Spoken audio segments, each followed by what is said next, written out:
மண்டல இணை பதிவாளருக்கு ஒரு போடு. உற்சாகமாக மகளிர் தினம் கொண்டாடிய கூட்டுறவுத்துறை பெண் ஊழியர்கள் மகளிர் தினத்தை வெகு விமர்சையாக கொண்டாடி வருகின்றனர். அந்த வகையில் தமிழகம் முழுவதும் அரசு மற்றும் தனியார் துறைகளில் பணிபுரியும் பெண் ஊழியர்கள் ஒன்று கூடி ஒரே ஆடை அணிவது, கேக் வெட்டுவது உள்ளிட்ட பல்வேறு வகையிலும் மகளிர் தினத்தை உற்சாகமாக கொண்டாடி வருகின்றனர்.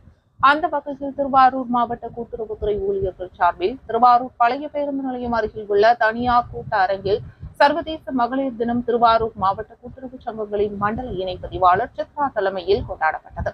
இதில் கலந்து கொண்ட கூட்டுறவுத்துறை பெண் ஊழியர்கள் ஒரே மாதிரியான புடவை அணிந்து பங்கு பெற்றனர்.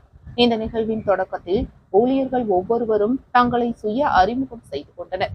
அதனைத் தொடர்ந்து மகளிர் தினத்தின் பெருமைகளையும், ஒரு பெண்ணாக தான் எவ்வாறு இந்த துறையை தேர்ந்தெடுத்தது, அதில் திறம்பட பணிபுரிந்து வருகிறேன் என்பது குறித்தும் மண்டல இணை பதிவாளர் சித்ரா கூட்டுறவுத்துறை பெண் ஊழியர்களுக்கு எடுத்துரைத்தார். அதே போன்று